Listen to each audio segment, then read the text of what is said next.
Hello, hello, hello, and welcome to the Stride Report podcast. I am Ben Weissel, and joining me, as always, Garrett Zatlin. How's it going, man? Ben, the rankings are almost here. The summer is halfway done effectively. And today, that's what we'll get to talk about.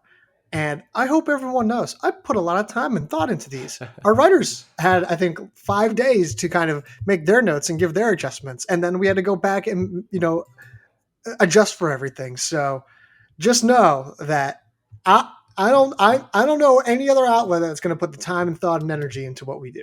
Is all I'm saying. No. And honestly, any other outlet that doesn't focus in on this probably doesn't have the time to be able to do this. So I think this is why we are who we are. We have the ability to finally focus in on this, and we do it better than everybody else because of that.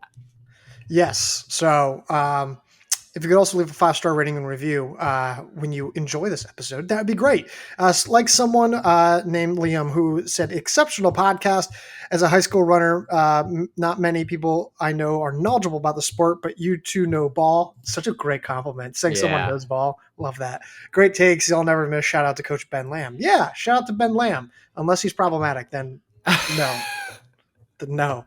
Also got a +1 on Spotify as well. So thank you for leaving those ratings and reviews. But Ben, at the top, I mentioned how we're going to talk about rankings today. And we're going to talk about our NCAA D1 XC Top 50 individual preseason cross-country rankings, one of the marquee pieces of content that we do on our site each and every year, where we rank the 50 best men and women for the upcoming cross-country season. We also give our just miss section, which is probably the 51st to 60th range in the rankings, theoretically, and then our honorable mentions, which are 71 to 80. And what we're doing today is we're each going to give 5 names that we thought were the most challenging names to rank as we were constructing and crafting these lists. Now, if we say someone's challenging to rank, that person could be in the top 10. That person could be at the back end of our top 50. They could be in our just missed, our honorable mentions. They could not be in any of those lists altogether.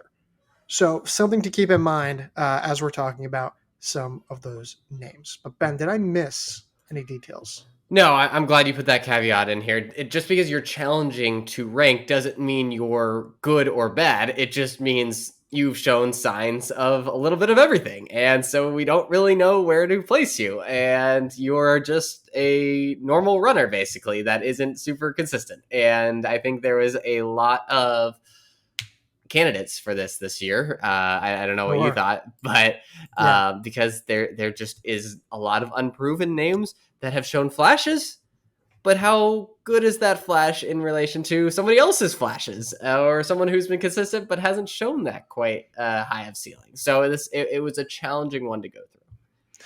Well, I'm glad you said that because this year felt exceptionally challenging for a handful of different names. But I will let you kick it off. So who among, and these rankings are being published next week, starting on Sunday, Monday, at least the just miss will be Sunday. Who was one of the names that you had trouble putting a spot to? So I've been trying to get this T-First page to load up for like the last 5 minutes, and it's not coming up. But I will say James Corrigan of BYU. I think he may be a repeat member of my list from last year, actually, because I still am struggling to figure out where he should land. He obviously is coming off of an NCAA championship in the steeplechase. He showed some strong cross-country results. I don't remember exactly where he landed in. I have them here if you want me to read them off. Yeah, go ahead. It was 17th at Nuttycombe, 2nd at Bill Dellinger, 7th at Big 12s, and 62nd at the national meet. And so again, that represents someone who is, if you look at just those cross-country results, right? He is a top 40 guy, right? I think top 20 is you're probably pushing it though, right? Because you're like, hey, he hasn't really shown that many results that would justify a top 20 ranking out of those cross-country results. That said, he just had a spectacular spring. We know he's clearly gone up a level in his main event, which is the steeplechase. I think there's a strong argument to be made. Hey, he's a top 20, and with the amount of people leaving from last year, you can maybe even push him up even higher. It still feels, but it at the same time feels a little rich for someone who we just have not seen get to that level, at least consistently on the grass. Well, and a lot of this goes back to the steeplechase cross country argument that I just Yes. love to have with myself each year.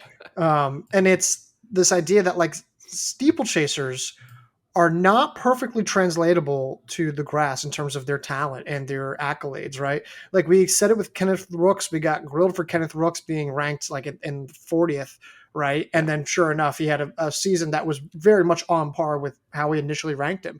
Corrigan has shown greater low stick potential though on the grass, right? 17th at Nuttycombe is good. 7th at Big 12 is really good. And in the fall of 2023, he was a 32nd place All-American. So I think he's established greater control of his fitness. I think he has clearly the ability to be, he is an All-American. It's just a matter of how deep down that All-American conversation can you put him. And after being 32nd in 2023 and then seeing the progress that he has made, I don't think it's, ultimately I was able to justify where we placed him without feeling like we overdid it. Yeah, and I agree. I like where we landed on him because I think it is representative of all those different factors. I'm realizing a lot of my list is steeplechasers. looking through my list on both the men and the women's side, which I think again tracks with like, because it's not like we can put a hard and fast rule of saying, hey, if you're a really good steeplechaser, that doesn't mean you're going to be good in cross country. But because we've seen the examples of that, but also we've been burned with, or people have been burned with, hey, he's the best steeplechaser or she's the best steeplechaser in the country. That should mean she's a top 10 runner. And that does not prove to be the case. So who's up next on your list? On my list, I am going to go with a guy named Will Anthony. Good. Will Anthony of Virginia. Anthony was, I think, came off a 2024 outdoor track season that was solid, right? He won the Raleigh relays in the 10K 28-21, ran 13:35, right? Went to the outdoor national meet in the 10K. Didn't fare too well, but whatever. Last fall, he was third at the Virginia Invite, kind of a Rustbuster Invitational, kind of whatever. But he was 15th at the Nuttycombe Invite, 2 spots better than Corrigan. He was 5th at the ACC XC Championships, losing only to Gary Martin, Ethan Strand, Parker Wolf, and Cole Sprout. So some phenomenal talent that he did beat. And then at the national meet, he gets 109th place. Goes on to have a solid spring, well, up until Raleigh relays, and then he essentially ended his season after Raleigh. But this is a guy where, like, on paper, the results are there. Like, he is talented. Like, a 5th at ACCs is way better than I think some people might want to even give credit for. But at the same time, like, he struggled at the national meet. He didn't compete for pretty much the entirety of the spring track season, right? You know, he's 61st back in 2023 at the national meet, but like, does that really showcase the ceiling that some of his regular season results from last year suggested? Excuse me. So that's really the bigger challenge I've had with him. Yeah, and Anthony is an interesting one because it feels like he kind of has that. I don't want to say stink, but I will say stink around the Virginia program, who just has not put it together very well at the national meet. I've been high on them. Now I'm not going to let you say anything about Virginia because you're biased, but I am. like I've been high on Virginia because and you look at their guys. Will Anthony included, Gary Martin, obviously, and you look at the overall talent. You're like, this is something. This is a really good team, and they've shown that throughout the regular season meets. They've shown that during track, certainly. But when it comes to that last race, the national championship in cross country, we haven't really seen them all put it together. And I think there's some residual from that I'm feeling when I look at Will Anthony in our rankings. I'm like, oh man, that might feel a little high, but I mean, you look at the resume, and if you kind of take that like national championship performance out of it, you're left with someone that's very deserving of a high ranking. I still don't love it. And I still don't feel super confident with in where I think ended of up. where we put him because it's just that national championship. After if you can't put it together on that day, and it's not as if this is just a one situation for him. That it's that's the point of the season, right? It's not everything, but that's the end goal is, especially for a program like Virginia, is to be able to put it together on that day. Yeah, and I think we should also justify, like, not justify, but explain that these rankings are about as concrete as like water Yeah, until especially once Garrett starts writing stuff up. I start convincing myself, and I'm like, until they're posted, everything's kind of fluid. Because I know how it goes every summer. Like, I think Yep. Ben has known for longer than I have Yes. what's going to happen every summer, which is, hey guys, I really want to change this ranking. Can we change this ranking? Can we change this ranking? Because I start writing and I start talking myself into them. But yeah, I think Anthony, it feels high, but I think the resume is there at reason. I think it's reasonable to have him where he is based on just pretty much everything else, especially because, like you mentioned, the the number of departing veterans is so significant this year, especially on the men's side, that it really leaves you being like, oh, we're putting this Yeah. person there. So, so yeah, that's the challenge. All right, I'm going to go to our first women's name, and I have Ruth White. Mm.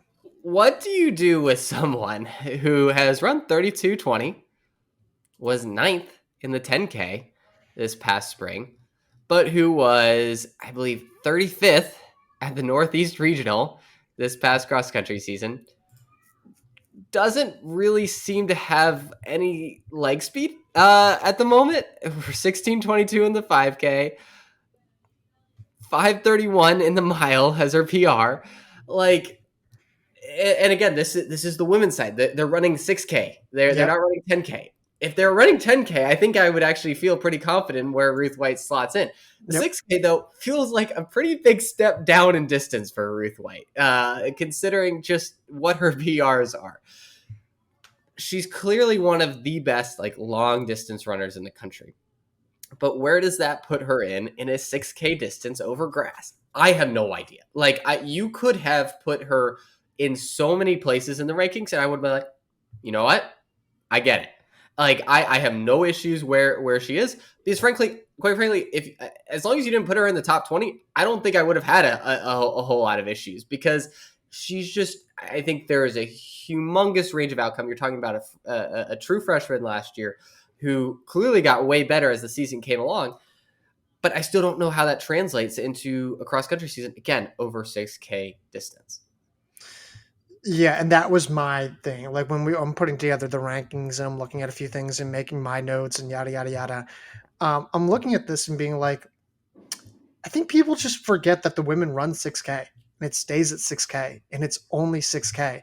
And 6K is a significant drop down in distance from Ruth White's best, like, prime event. That, like, it's 40% shorter. So it's that's a lot. And she's still young, she's still inexperienced, and she only has a handful of select results, and yet the youth-based upside so Yep. tantalizing. And the 10K, you want to believe, translates to cross-country results. Sometimes doesn't always, though. Some people would be surprised. Yeah. Um, I'm with you. I didn't have her because I felt like I almost put her in there though, but I almost felt like, you know what, it wasn't quite close enough for me to say like, oh, she should have been in this place or not in this place or wherever. Um, but I see the challenge that she presents. Yeah. And I will say 6K over grass is probably more like 7K on the track. Like there's some like conversion there. There's Sure. obviously no specific one, but so it lends more towards the long distance, but it's still, again, this was like such an easy one for me, because I truly have no idea. It would not surprise me if she came out and was like threatening for All-American finish by the end of the season. She comes out, she looks like she's really taken that step. that she took forward at the end of spring, and she Yep. carries that over, and she's at the top of leaderboards in every race that she's running early in the fall, and we could be like, all right, yeah, she's clearly taking that step up. But you could also be like, all right, you come around to the season and she's like in the teens and in the 20s in a lot of races, and you're like, she's there and she's good, but she hasn't taken that same kind of leap that she did over the track.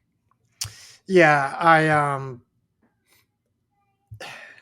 no notes. I don't want to be redundant with my own analysis, but all right, I'm going to move us off of Ruth White. I'm going to go with another steeplechaser. This one's going to be a pretty easy one to predict here, and that's Angelina Napoleon of NC State. Yep, I think she's probably the most challenging name on the women's side that we had. Probably. Women's steeplechasers in general do not always translate track success to cross-country success. Yep. However, just as we mentioned with Ruth White, the jump from 3K with barriers for the men to 10K is exponentially harder than 3K barriers than just a jump to 6K for the women, right? You then look at like the history of the women's steeplechasers, and it's more favorable than the men. And yet at the same time, Angelina Napoleon, who had run 9:10, I think last month in the steeplechase, third at NCAA, is like fantastic. But if you look at last fall, she just wasn't good. She just was not that good on the grass. And you wonder, like, okay, she's clearly going to take a leap, right? Like, we know for a fact that she will. But she was 96 at the NCAA XC Championships last fall, and that was pretty definitively that was her best result, because she was 43rd at Southeast Regionals, 59th at ACCs, and 81st at pre-nats, which are not good. So I'll just call it how it is. It just weren't. So she's going to make a jump, and she'll be better. But is it going to be consistently? What's the ceiling? Like, is she going to be top 20, top 30, top 40? Like, I think people want to get over eager, but at the same time, I understand it. So I don't know where you were put with her. Yeah, I think I'm a little bit higher than our consensus team. So I think she was at 954 as a steeplechase PR coming into this year. Obviously ends up, it was 909, 910 at a professional 910. Meet, 910 to finish out the season. I think that improvement is going to translate, and I think obviously the 96th place finish at NCAAs, if you're using that more as a barometer, that it's easier to make that, say, okay, you made this 45-second jump in the steeplechase, we can expect a huge jump, that similar kind of jump in cross country. Now, if you're using more of the regular season appearances for her, then it's like, okay, she can still make a big jump and still be kind of outside of like the top 40, top 50. So I think it depends on what you're weighing more heavily, that as her like baseline for cross country. Because again, that 96 isn't bad. Like, that's a fine performance. Like that one's solid. The rest of the performances are not good. So if we're going from okay, you were okay, to now you're going to be good or great, rather than being like bad to goodish, then I think that really dictates where you land, where you want to land, where you want to have her land in our rankings. I think really depends on what you think of that last fall season. I'm on the higher end just because I think that 96 showed that she can do it. Now, can she be as consistent? I think that's the question mark.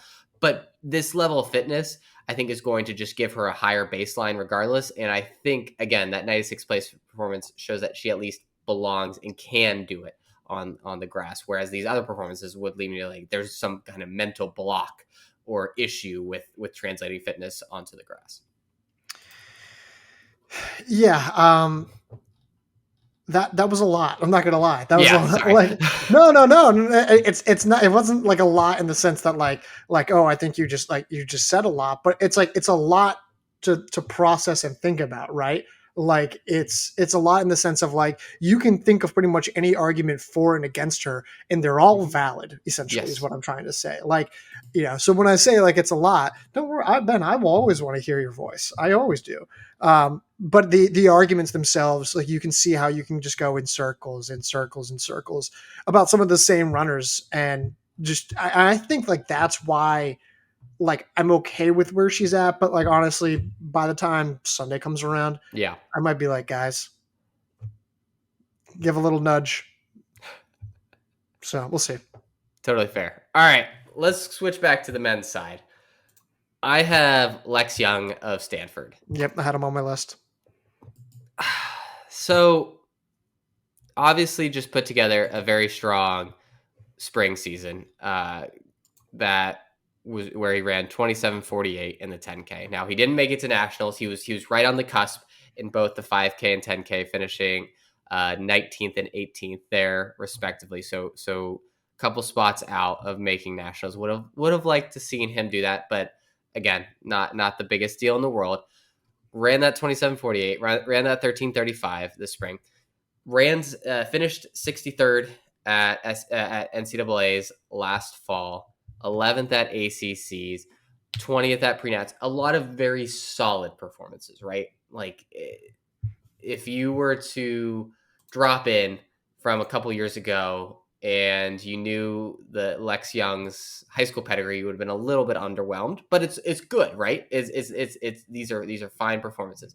He runs that 27:48 and we're like, all right, he's here. Can't quite translate it into a regional performance that gets him to nationals. I really struggle where to put him because there's so much upside and it's so hard to take the high school pedigree out of your brain, right? Yep, And I remove agree. that from the equation because you're like, he had, he has the talent. At least he's shown it before. And you're like, he should be one of the best runners in the country.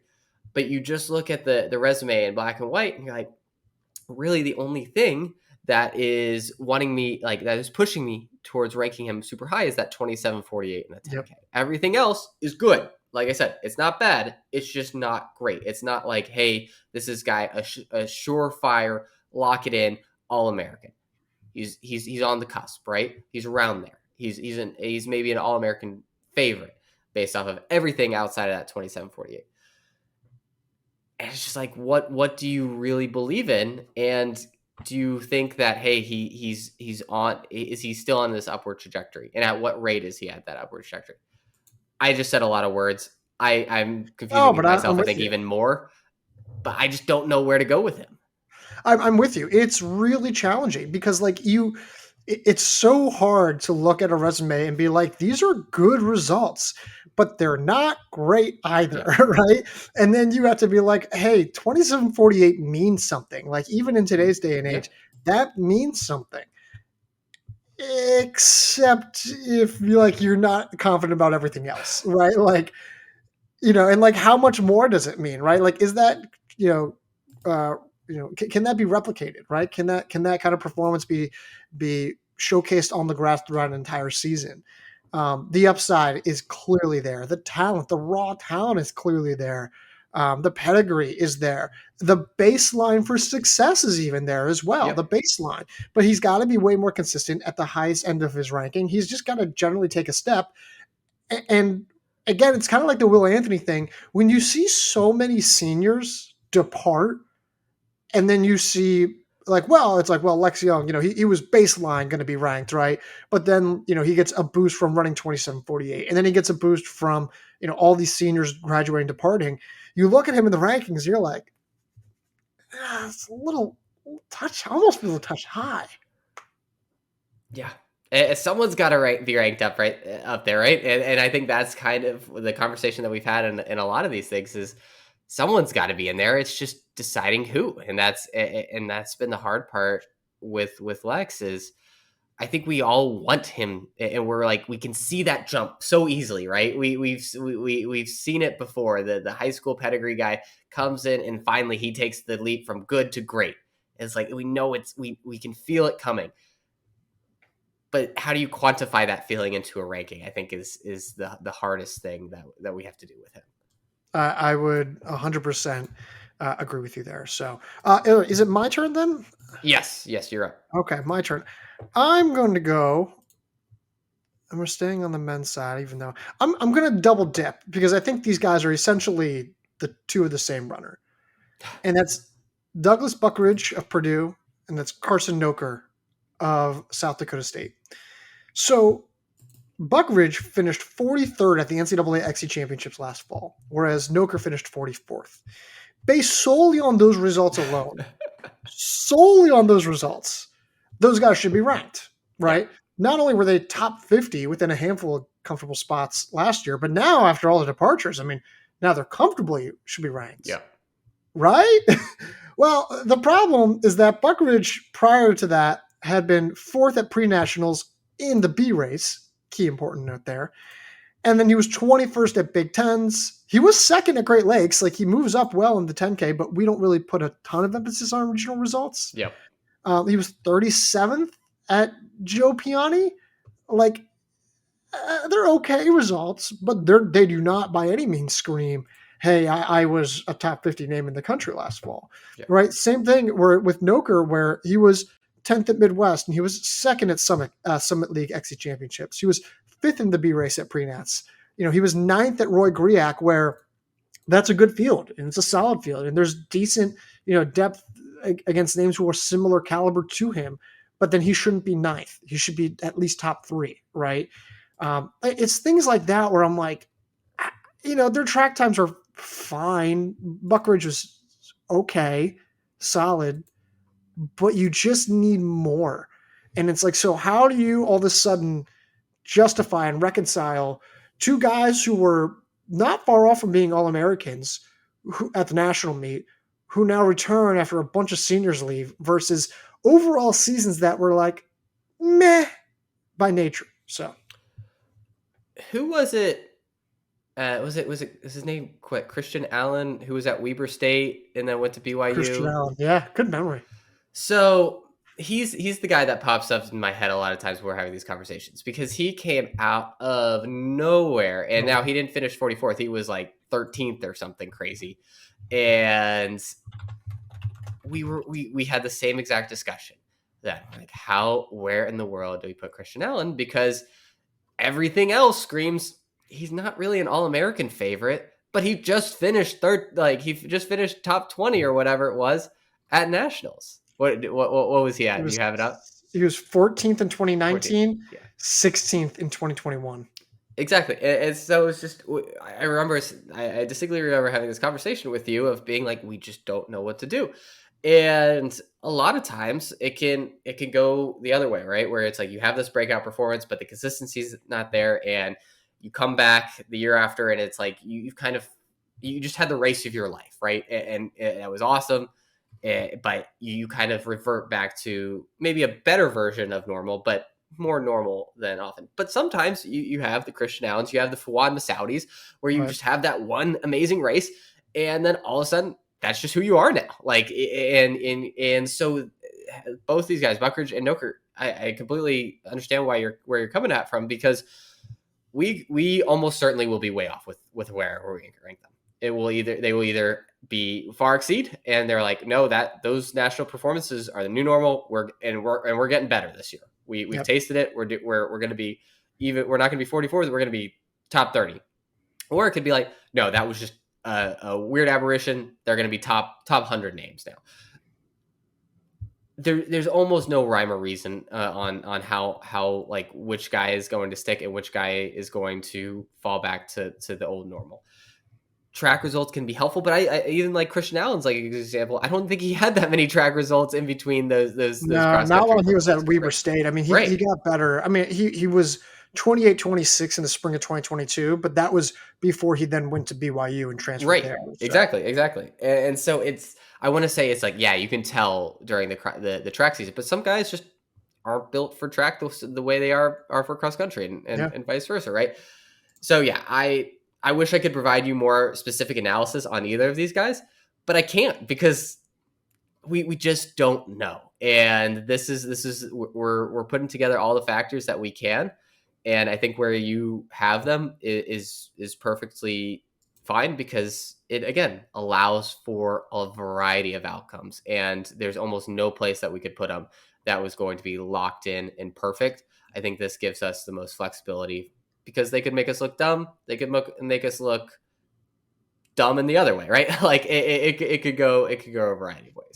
I think for the challenge that these guys gave us, I think I'm the most comfortable with where they're at out of all the names Yes. I have Yeah. listed down. Like of all the names who give us a challenge, I feel pretty good about being like, this is fair. There's upside left. There's downside left. It doesn't feel like we're overcommitting to these Yeah. guys. Exactly. Yeah. I could maybe make an argument for them to be a little bit higher, but I think, again, I think you phrased it well. It puts us in a fair spot to just track them throughout the year. Agreed. All right. Let's go to women's side now. Let's go back to the women. Yeah, let's go on the women's side, and let's go with a transfer who's headed to North Carolina, and that is Vera Sjoberg, who, man, this is one of the most interesting resumes you're going to look at. Mm-hmm.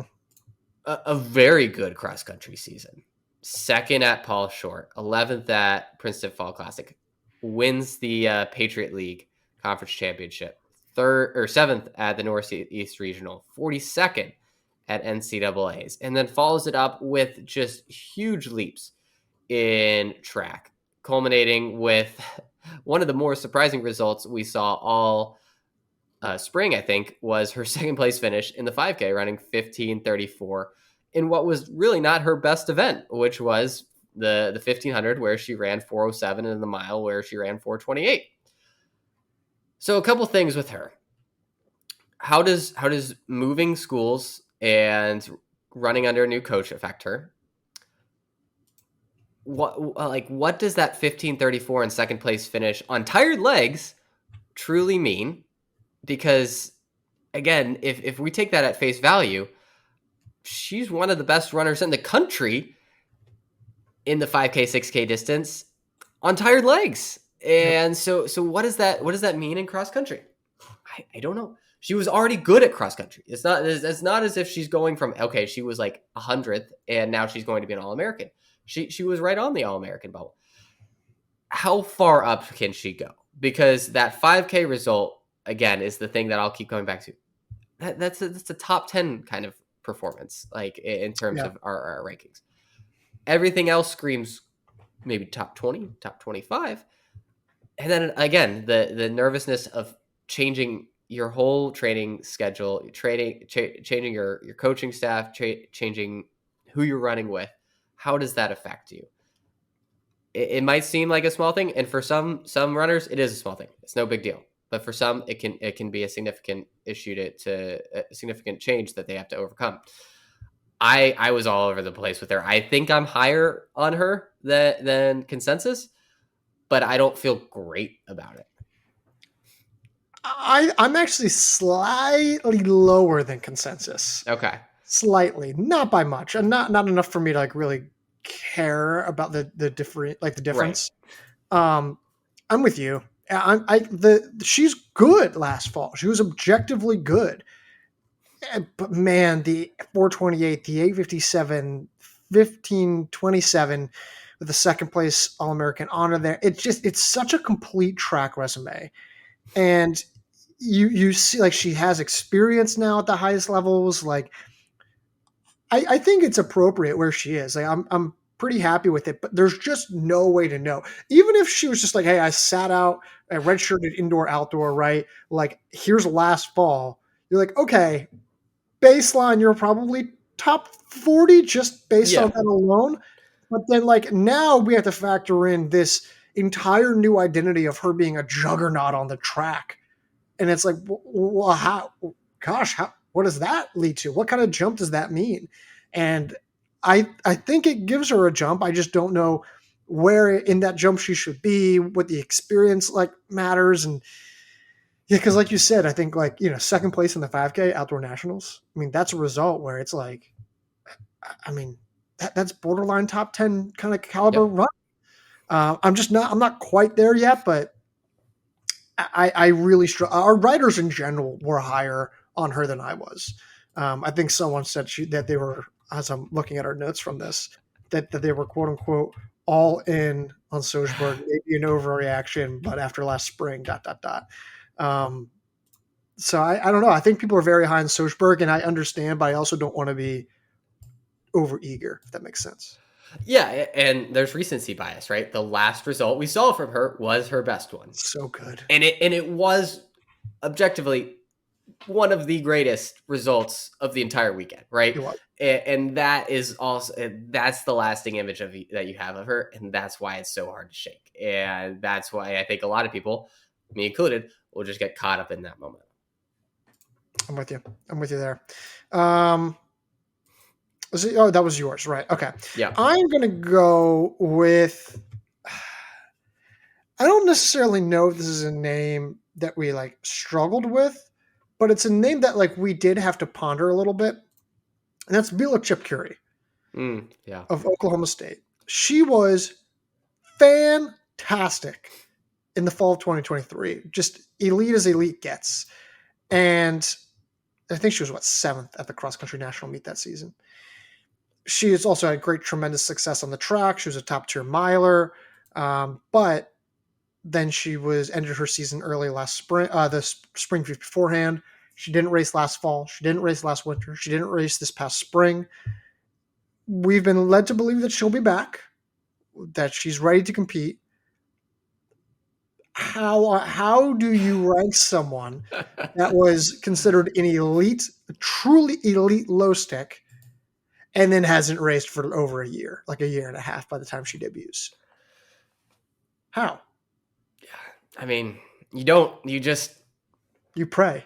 Yeah, you throw a dart and you hope it lands where it should. I have no idea, because at her best, there's very few people in the country that can beat her. And even at like her 75th percentile outcome, she's still an All-American, right?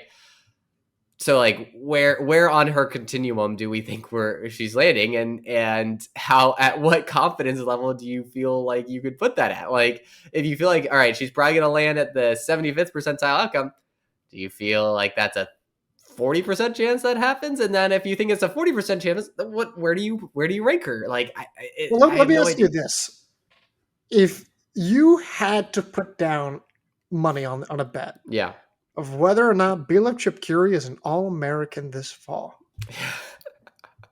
what are you taking?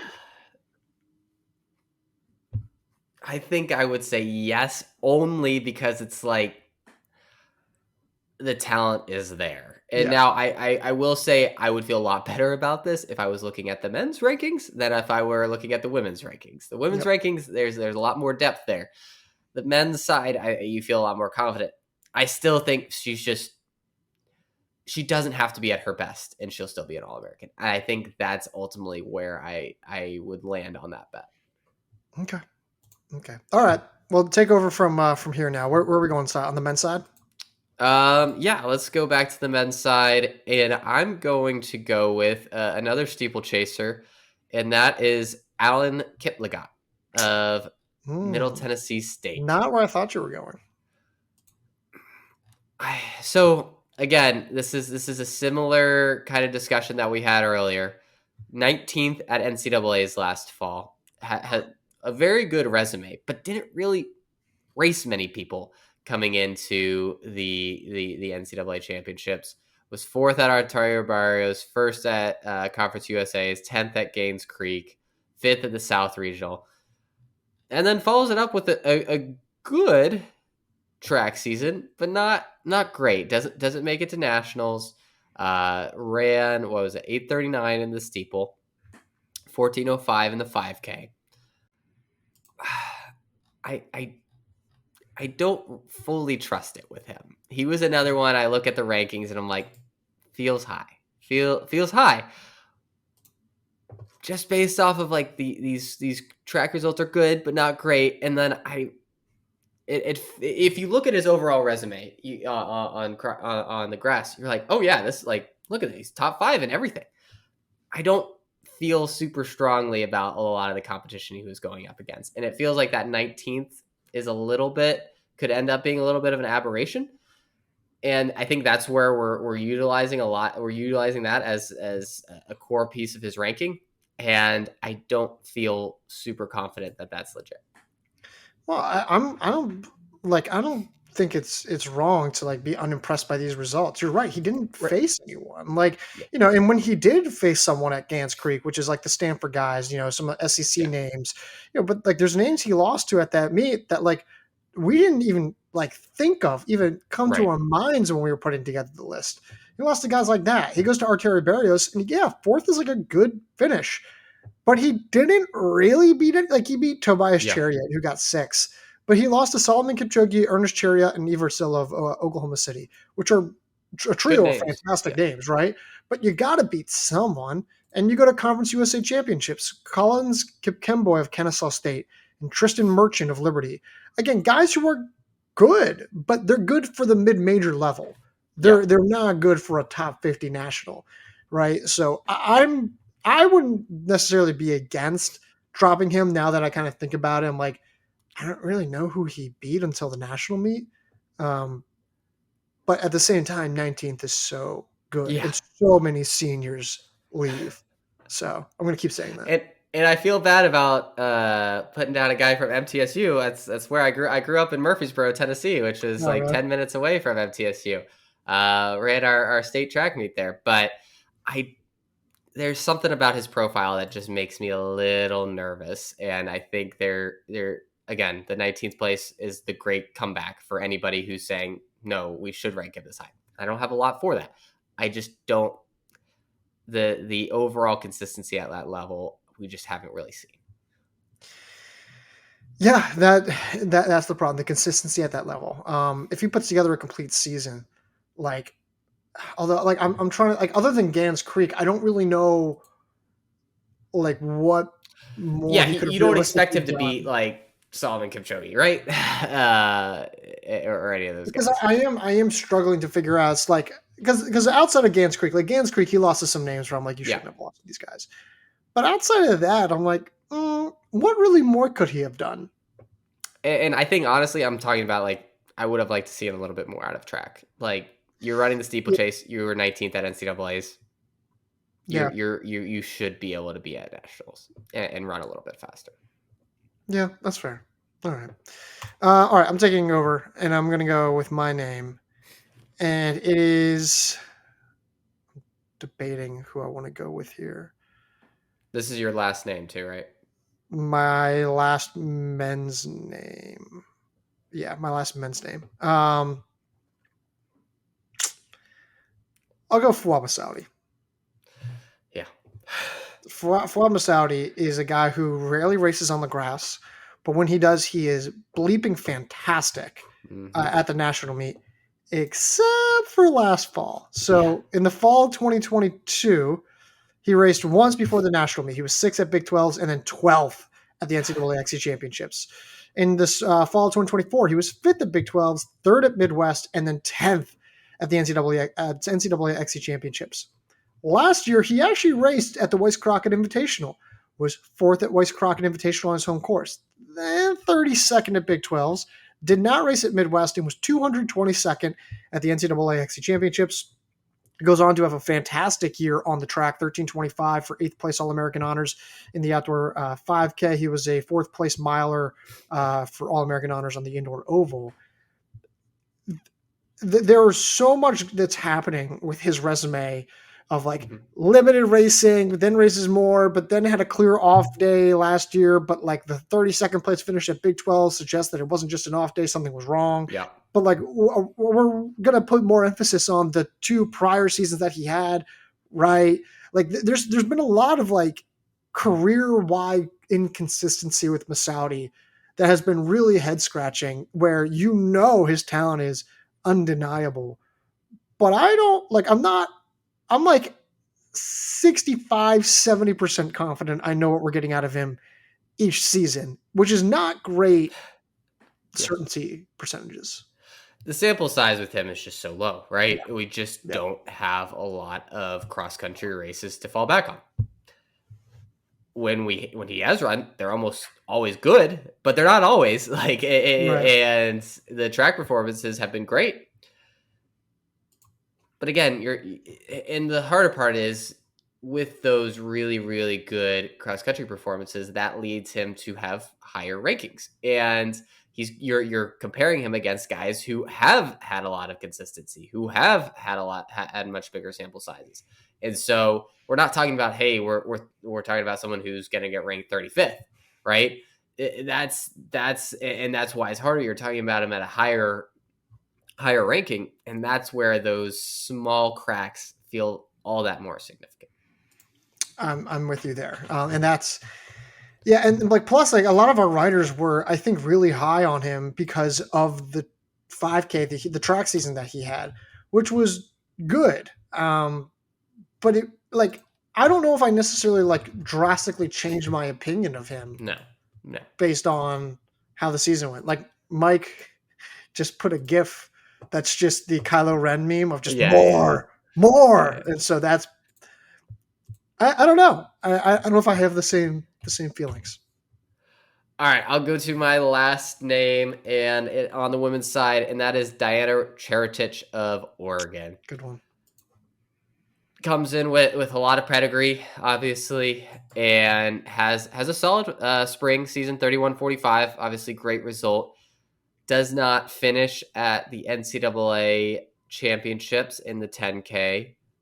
Did qualify. We had 15:23 in the 5K as well. Some very, very strong performances. I really wish we could have seen her finish that NCAA 10K. I think that would have given us more information. We just don't have a lot of collegiate races to fall back on, right? And that's the hard part. She's clearly one of the most talented runners in the country. I don't think anybody's denying that. It's just, where does that end up landing her in cross country in her first NCAA season, where we have seen some people come in right away and they're the best in the NCAA. But more often than not, we see, especially international athletes who are super talented, they take a little bit of time to like fully realize their potential in cross country, because it's just a different setup. And how quickly does she acclimate to the NCAA system in cross country? I think that's the biggest question mark for her in determining her ranking. Are you okay with where she's ranked? I think so. Would you?